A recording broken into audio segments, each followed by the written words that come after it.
Jay Woods, as well as Yahoo Finance's Alec now joins us here to break down the moves today. Alec, let's start with you on that close. Right. Well, unfortunately, Josh, we're seeing red across the screen here. We're seeing losses being led by the Dow, off around 300 points to finish the day. The NASDAQ finished the day a more modest 0.2% lower than the S&P 500, also off about 0.3%. If we take a look over a 5-day period, we're also going to be booking some losses there. Dow off 1% over the past 5 days. NASDAQ, barely. This is closing very, very flat. But this comes after we saw record highs for both the benchmark index and the NASDAQ composite yesterday. But we did see a record high for NVIDIA, and this is a name we've been talking about all week. This is a market cap, and right now we continue to close above that $4 trillion market cap. Again, another record for this AI giant.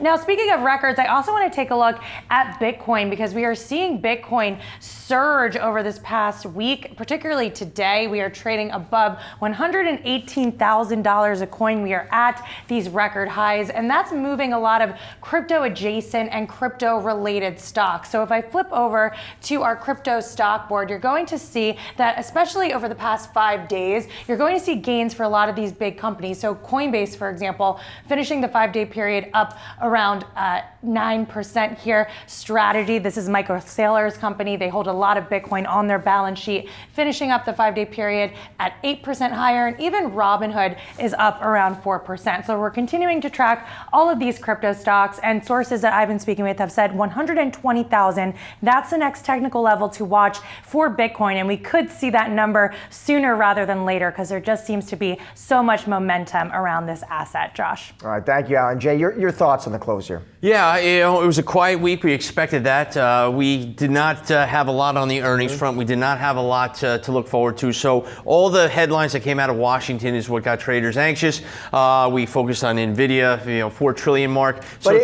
anxious though, Jay, but then did it feel to you like the market, all right, there's a lot of headlines on tariffs. Yeah. Good luck even keeping up on it. But then it did feel like a shrug. Yeah, and that's a great thing. I think the fact that the market shrugged this off. These headlines came out in April. It was the end of the world. Right. And guess what? Like the Japanese tariff went from 24% on that great card to 25%. People don't realize that it actually went up 1%. So we are back to where we were on some of these Liberation Day level tariffs, and the market just shrugged it off. So to me, this is very positive. And right now, we enjoy this weekend. We gear up for earnings season, because that will be the tell. And what was one of the worst sectors this week? Financials. Financials were running up, and guess what? They have earnings next week. So to me, this is a little bit of a breather. Let's see what happens. People taking some money off the table before these numbers report. JP Morgan kicks us off on Tuesday, but you got Citi, Goldman, BlackRock, Wells Fargo. It's going to be a fun week next week, but I think we dodged a bullet this week, and small loss in the S&P 500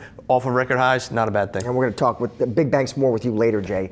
Meanwhile, we are zooming out to take a full picture look at the U.S. economy now and going forward to that end. Let's welcome in here Mike Reed, RBC Capital Markets U.S. economist. Mike, it is good to see you. So talking to Jay there about Trump and tariffs, it's hard, Mike, to actually almost keep up with the headlines, but let me try here. So threatening to raise tariffs on Canada to 35%, thinking about doubling that baseline tariff, threatening to send a new tariff threat to the EU. There's a lot going on. He's keeping up the pressure, Mike. How are you seeing all this through the lens of an economist, Mike?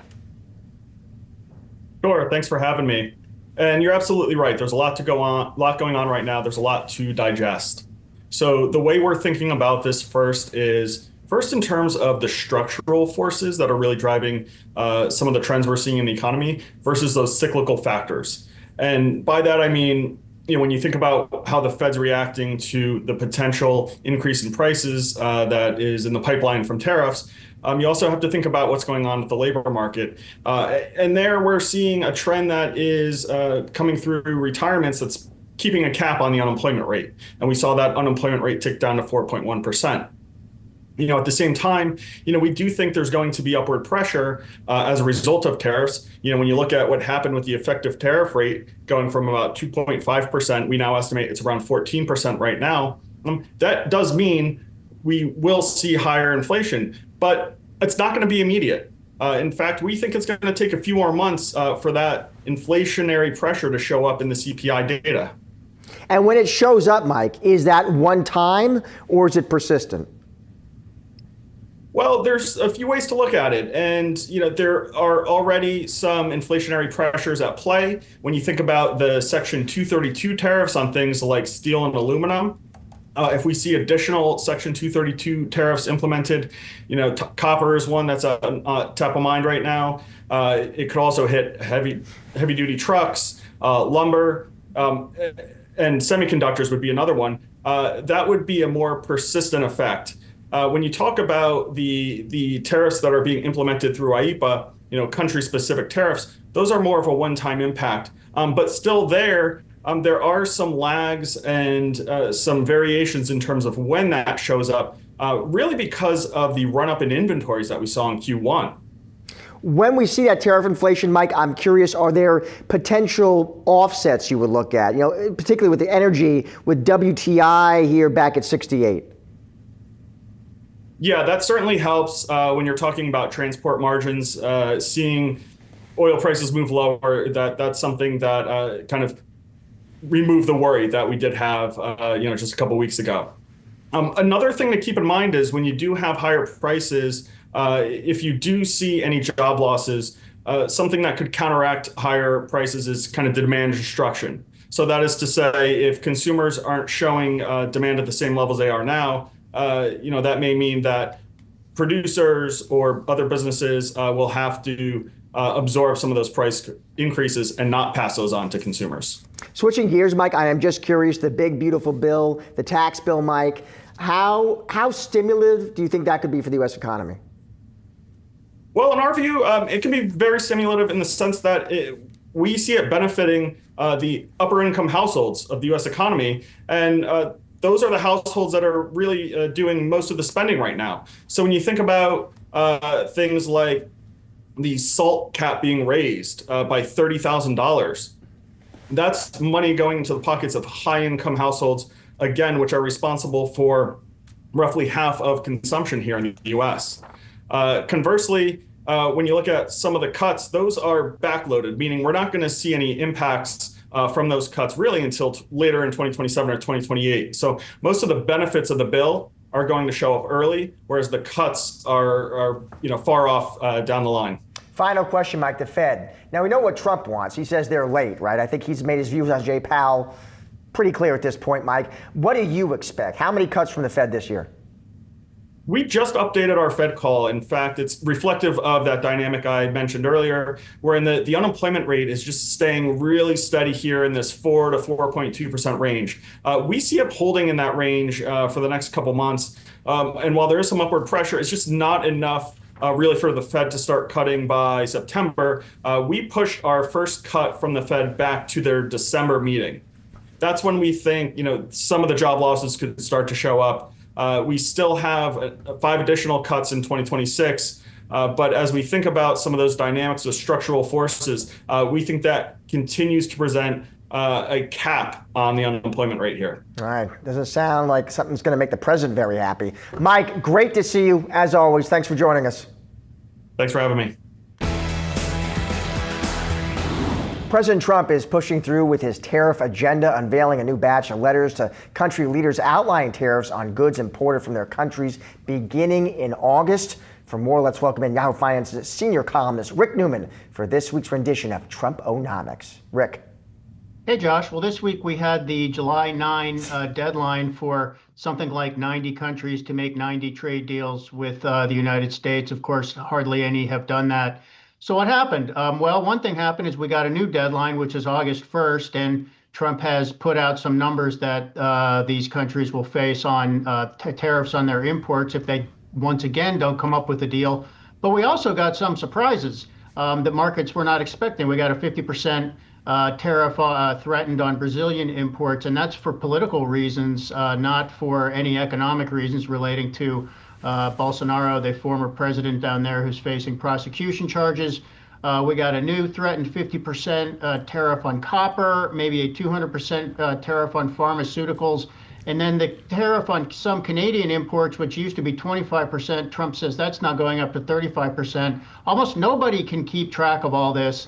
And I think what markets need to learn is this idea that there's going to come one of these deadlines and we're finally going to have some clarity on Trump's overall tariff plan. I think we should just forget about that. I don't think there's ever going to be clarity, because what we're learning is that Trump now thinks he can use tariffs to do just about anything. It's not even related to economics anymore. He can go after enemies. He can reward friends.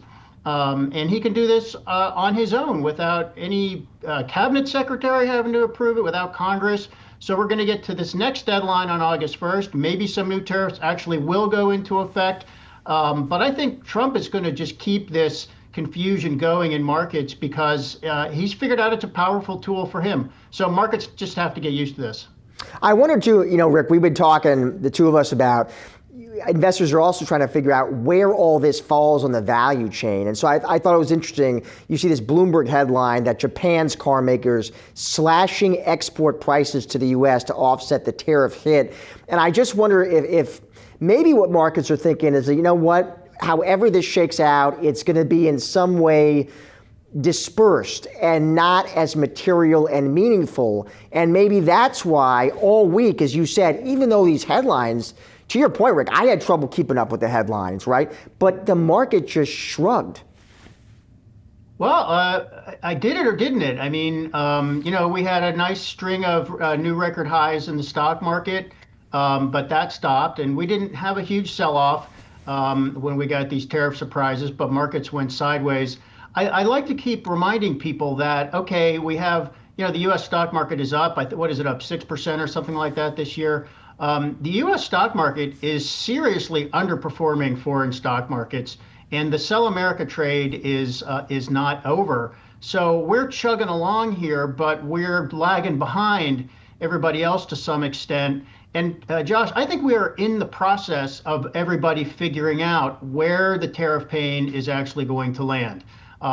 Trump has spread this. So Trump is cutting this in many ways. He's got product-specific tariffs. He's got country-specific tariffs. And then he's got, for example, the Canadian tariffs. Only some Canadian imports are subject to those. And then every month it's another category of products. So this just takes its time to work through, first of all, to work through supply chains, then to show up in corporate costs, and then for the importing companies to figure out how much of those costs they're going to be able to pass along, and then for consumers to see the changes, and then for that to show up in the actual data. So, and we just had, the Economist, I thought, got it right, who was just on right before, saying it's going to take a few months for all these things to work their way through. We're going to see something by the end of the year, and a year from now we're going to have a better picture. And it's probably not going to be a pretty picture, but Trump doesn't care right now. Trump he's not chickening out. The average tariff rate is continuing to go higher. It was about 15% 2 weeks ago. Now it's about 18%.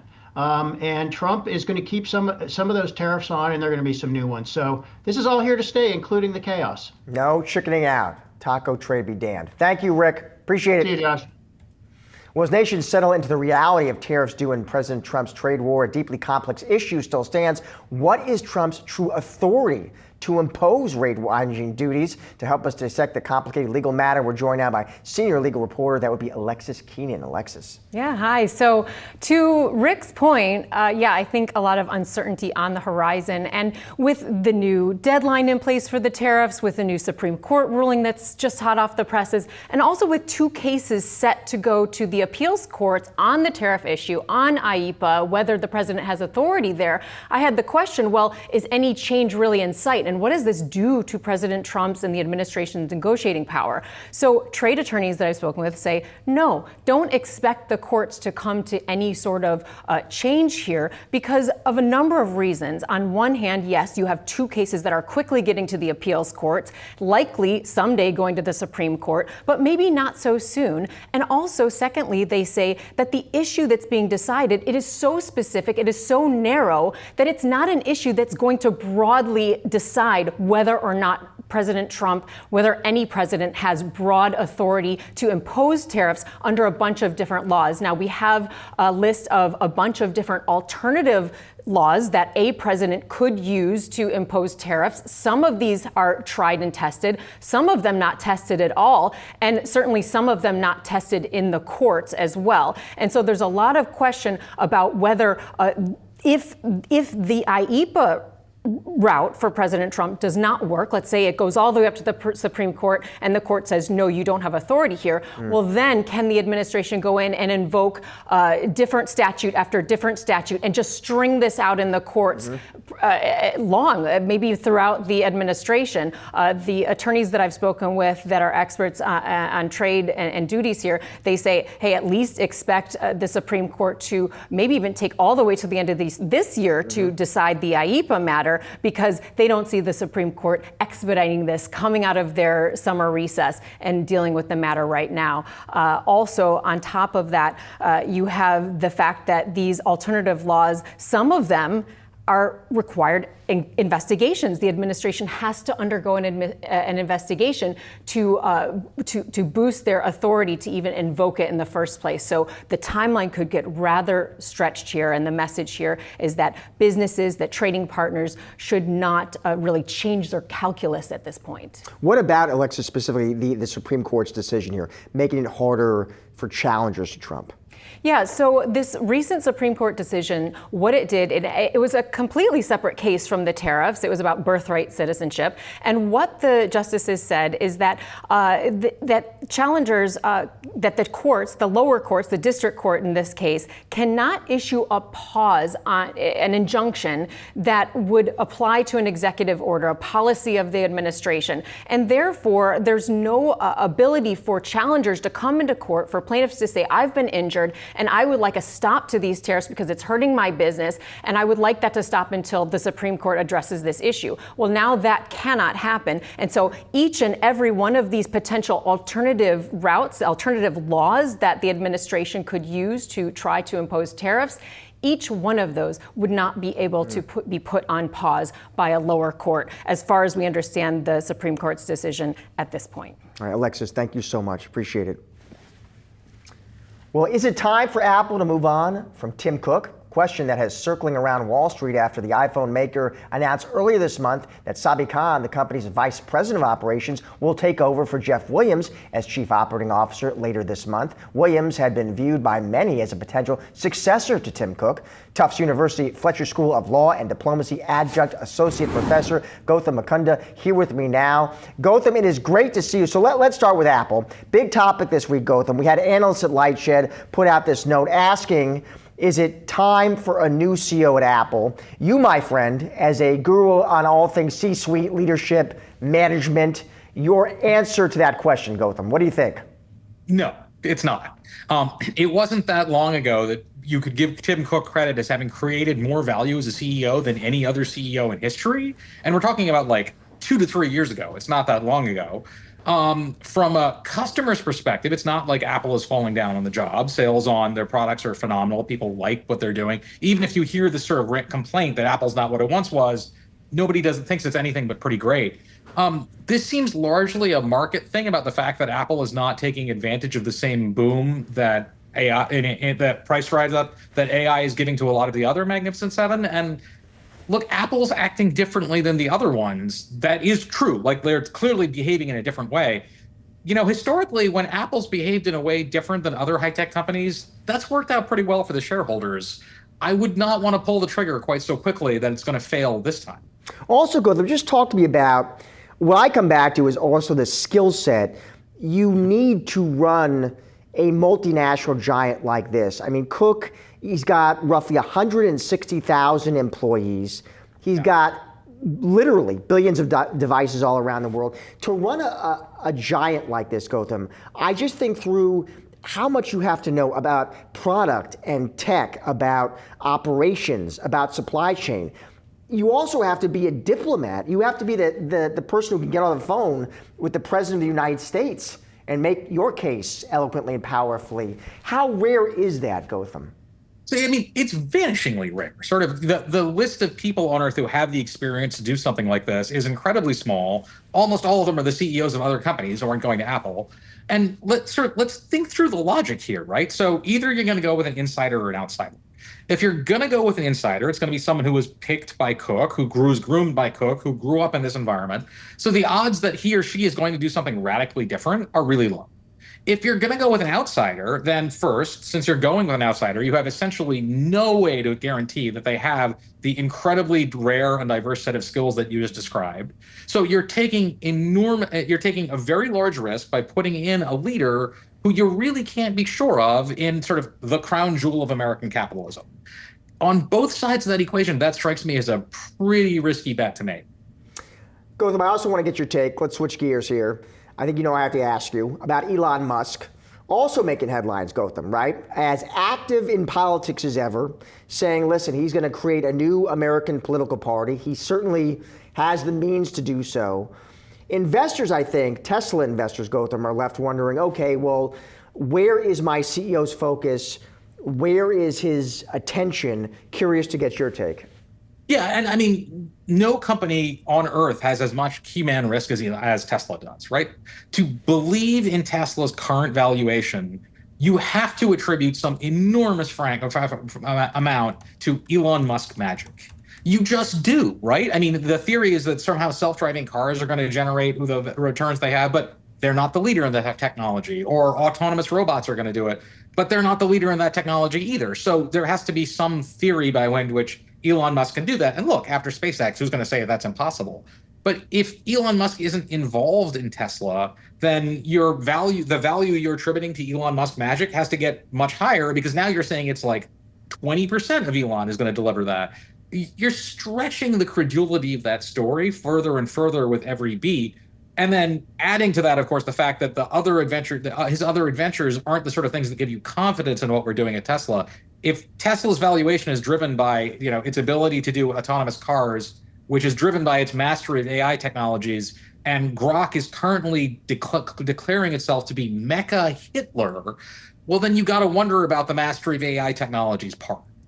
Go to the final question. What if you're a Tesla investor and you think to yourself, you know what? Maybe I just look through this drama. I look through the deadlines. I look through the posts on X. When it comes to Tesla, I just stay focused on really what matters now, which is the cars. The EVs are still what drives the P&L. And the Q2 deliveries, hey, they were better than what some feared on the streets, why the stock popped when we got that number. And I'll just stay focused on that. I'll stay focused on the EVs and the fundamentals. I'll ignore what I see on X. What would you say to that investor? I mean, if you're a Tesla investor, you have already made the decision to ignore all of this, right? It's not like Elon doing things that no one else in the world would do happened last week. We have years of this. So you have already made that choice.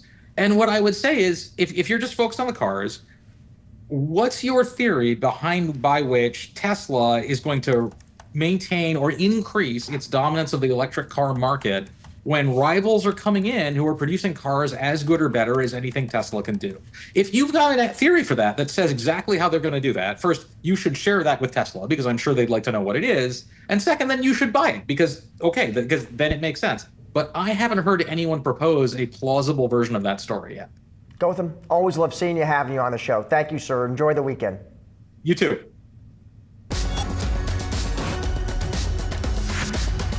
Time now for what to watch. We're going to start off on the earnings front. Another season kicking off with banks and other big names, including Netflix. The streaming giant announced the results for the second quarter on Thursday. Analysts expecting another strong quarter for Netflix, and seeing the company as insulated from economic uncertainty and tariffs.